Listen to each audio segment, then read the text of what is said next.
Lord give you peace, brothers, and welcome to the Daily Bible Wisdom. We are on the Tuesday of the Holy Week. We reflect on the theme today, God's glory through His servant.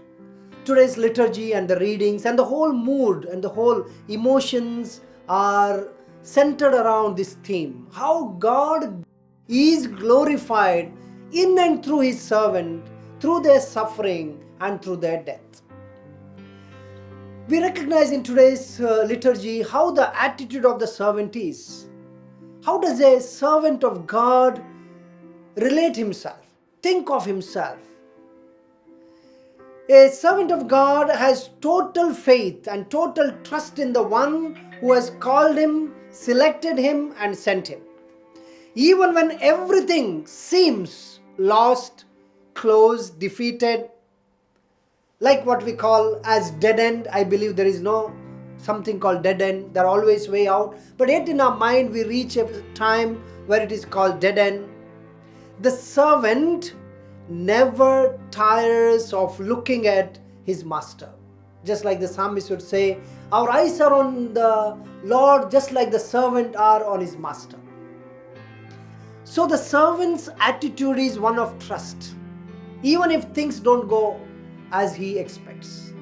Such is the situation we hear today in the first reading from Prophet Isaiah in the servant song. Servant song is, you are my servant in whom I shall be glorified, the Lord says. You are my servant, therefore you will do what I ask of you. The servant looks in the reading today exhausted, defeated, working in vain, yet servant has this deep trust in the Lord that whatever is happening, the Lord knows He is in control. Things seemingly look bad, but God is in control, is the servant's attitude. And this is the same attitude that we see in the gospel as well. When Jesus is able to even dip the bread and give to the one who is going to betray him. This is the attitude of the servant. Jesus redefines this whole relationship with the master and the servant here. While Jesus knows, as we hear in the gospel today, one among you is going to betray me, Jesus is prepared to dip the bread in the blood, in the wine, and give to the one who is going to betray. Jesus is not afraid of the person who are his enemies, who even pretend to be friends but have wrong intention like Judas. Jesus is unafraid of these people who are surrounding him. Jesus is unafraid because he knows that his fate is not decided by the chief priests or the elders or not even Judas. Because he is the servant of God who is called and sent by God. And therefore his strength, his energy, his focus, his purpose in life is all given by his master, the Lord himself. And therefore today, whatever happens in the life of Jesus, it is for the glorification of God himself.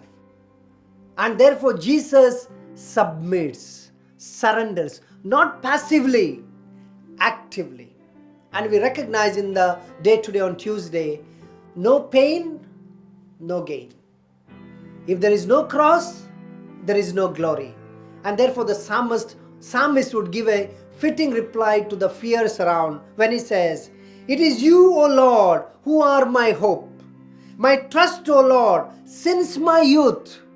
From my mother's womb, you have been my help and you have kept me in your sight. This is the attitude of the servant.